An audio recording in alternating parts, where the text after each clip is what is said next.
Ty Bartell, Anthony Hartwig in with a player profile. We go to a freshman phenom over in Austintown, first baseman Abby Toth for the Falcons. Abby, how we doing today?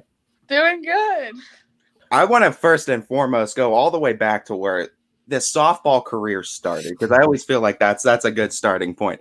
We know varsity career, you're at the beginning of it, but where did this first love for softball start? Where did you first find yourself getting involved in the sport, and what's some of your earliest memories with it? Probably when I was 10 and I joined my first travel league and I just found the love for it, playing all the bases and stuff. And then especially with like my teammates, I love having friends and being able to play with them nonstop. You come into this season and you're able to make an immediate impact at a spot where Fitch needed someone to fill a hole because Maddie Taylor left a pretty big gap at first base last year. What was it like beginning of the season, preseason, knowing that you were going to step in and have a really good chance to step into that role and try to make an immediate impact on this team? Well, I knew I needed to make a good impact on the team because especially Maddie Taylor leaving, I needed to fill those shoes, which I think I'm doing pretty good so far. I just always got to help my teammates out like she would because she was a very good leader for the team. So I just want to fill her shoes and make her proud of me and then make my team proud. Not every freshman comes out of the woodwork and just starts hitting bombs like you have and having the season that you're having. What do you attribute all this early success in your career to? Um, I mean, I gotta just to my teammates. I have to, especially Sid. I gotta have her back if we're doing good in defense, if we're doing good in hitting. You gotta have her back no matter where you are. Because if she's getting all those strikeouts, you need to make those plays when you get those plays, and especially at bat, you need to get those runs before the other team does. One of the things I like asking freshmen when they're having offensive success is what kind of mindset do they have at the plate? Because you've never seen these pitchers before. It's not like seniors or juniors who are playing conference pitchers that they've seen a couple of times. Like all these pitchers are kind of new to you unless you've played them in travel. What's it been like to try to, navigate the pitching of the conference so far and to be able to obviously have the offensive success that you've been able to have? Before I step in the bat or into the box, I have to take a deep breath, and I know I can hit the ball. So I just got to read the pitch, see what they're pitching, and then of course I listen to Ayla because she's our first batter. When she comes in, she tells us what she's throwing, and then usually before a game, Coach Ward tries to see what they pitch during games, and he'll tell us what she pitches. So we just got to watch out for those pitches. What is the culture like for this Falcon team? Is it similar to teams you've played on before, different, and in what ways? Oh, it's very different because all the girls, like, I love all the girls. Like, my travel ball team, they're kind of like my travel ball team, but these girls I get to see every day, play with them all the time. I love them so much, especially all my seniors. They really showed how to be a leader on the team, and I look up to them all the time. I feel like we're gonna ask every one of your teammates this too, but we gotta ask about the dugout because this team probably has the loudest dugout in the area. You don't see a lot of high school teams with dugouts as loud as you. What's it like in this dugout from your perspective? And what gives it the energy? Oh, just that first play, especially in the field. If we're on in the field and we come back into the dugout, it's just automatically energetic. And then if you get that first hit with Ayla, it just gets more. And more comes from more of that energetic. It's super fun in that dugout with all the cheers and all the people, all the hugs and stuff. It's amazing. Abby Day, every day is the chant too for when you crush bombs. Let's talk about this rallying cry too, and I mean, it feels like every single one of the players have their own rallying cry from the dugout. You're telling me too that it's even evolving into the school life now. You're getting told it's Abby Day every day at school. What's that like too with this team being able to create such a nickname and a culture and a following now at the high school? It's amazing to know that people are watching our games, especially me, because if they know about Abby Day every day, that means that they're watching like really good. So like people just come up to me and stuff like that, especially the parents. They just go Abby Day every day, especially our coaches. Our coaches say it all the time. Coach Fitch says it before every at bat. It's very fun and crazy. Outside of that, what's the favorite chant of one of your teammates that you like calling? Uh, I don't know if I want to say my favorite one out loud, but my favorite one is one where we chant one of our I don't really know if I should say it out loud.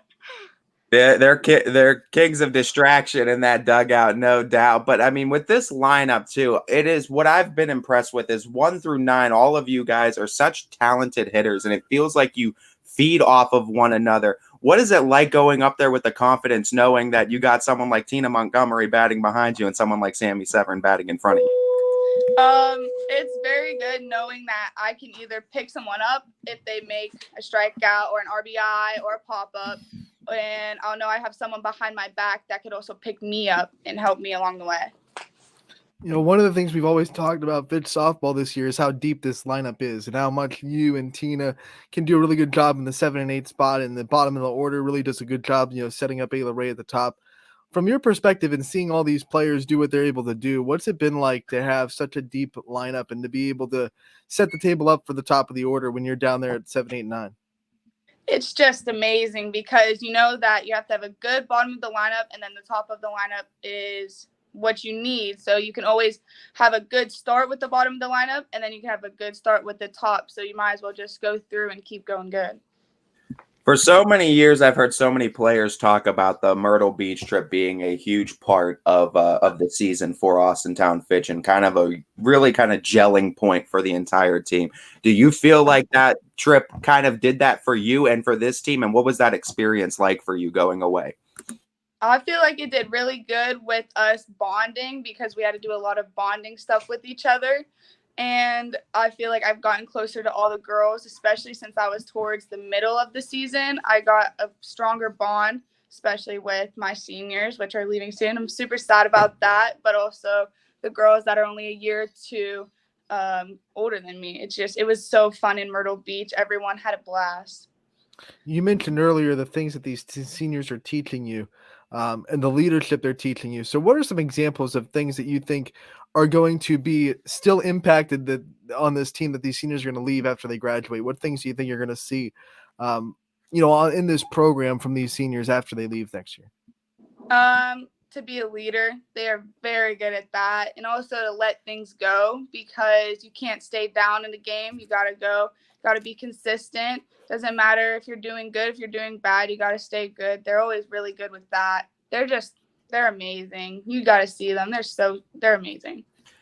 What's the biggest thing you've learned about, I guess, yourself in the sport of softball from this season, going from beginning of the season to now almost at the end of it? My biggest thing is that I think I did really good with staying consistent with my confidence, and you have to stay confident throughout the game. And it's really good. I think I've really found myself with the sport with this team. You bring up confidence, and that's so important for a softball player. What kind of things do you do to keep that confidence level up during a game or during a season? My teammates help me out a lot. They come up and talk to me after a bad at bat or a bad play. I always have someone telling me it's going to be okay. You did great. Everything is really good. Like, especially Maddie Butis in right field. She tells me I did amazing. And then Caitlin always saying good job after a good play. I've asked this to players on defense before, and I might have asked you, but I wanted to go a little bit more in depth with it. When you're watching Sid pitch in the circle, does it become challenging at points when she gets on one of those strikeout strings to not fall into that habit of watching the game rather than realizing I'm at first base actively in the game right now? Sometimes. I guess if she's on, she's on. You're really not going to see much, but she's a phenomenal pitcher. She's very good, especially on that strikeout streak. Usually third base is the hot corner, but so many people are late on Sydney that I feel like that there's a first base hot corner too. What's that been like to know that you have to be on even higher alert when she's pitching than maybe against, other pitchers that aren't getting as many people behind their pitches?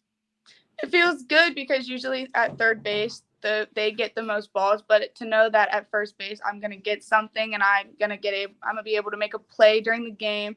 It's really fun to know that I can actually do something there too than everyone else. I always feel like the post-game meals after wins are that much sweeter and that much more better, I guess you would say. What's the go-to post-game win meal? Probably B-dubs. We go to B-dubs sometimes. The team goes to B-dubs. Are you rocking any sort of like flavor of wings? What's the go-to order there? I get barbecue boneless wings with French fries. I feel like that's like the boneless wings are definitely an Anthony flex type thing, I think. What are you trying to say?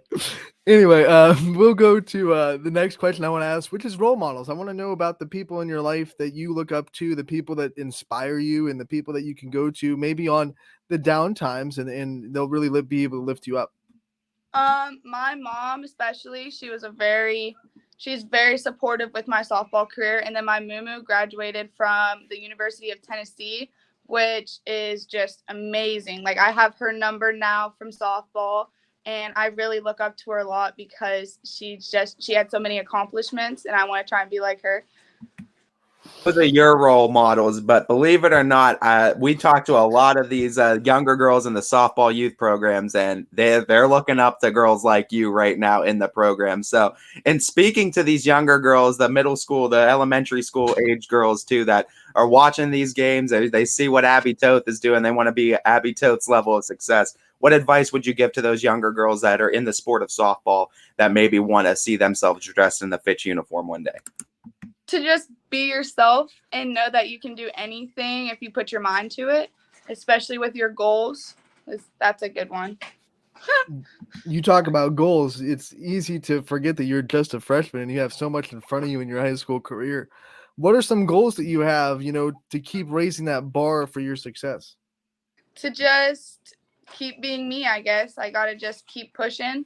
I'm starting varsity as a freshman, which is amazing, but I still have 3 more years. You don't know you can't tell what's going to happen in the future. You never know what's going to happen. Well, I guess to put a bow on this, Abby, one of the things we can look forward to is your first postseason with the Falcons, too. You guys kind of have a road laid out for you. You know when your first game is. Just talk to me a little bit about the excitement you're feeling, anticipation going into your first high school tournament. I really can't wait for that, especially with a team like this. We're just going to do amazing. It's going to be really fun. I can't let you go without letting you talk a little bit about Coach Ward and what he's meant to you this season, obviously being under him for the first year. What's it been like being under him and his staff?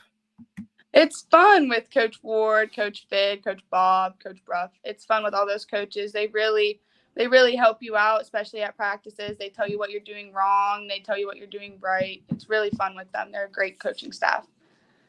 Well, it's been a great team to watch from all fronts, too, including over at first base, at one of the new hot corners, as Anthony likes to call it. Abby, we thank you so much for your time, too, and we look forward to talking to you again real soon. Thank you.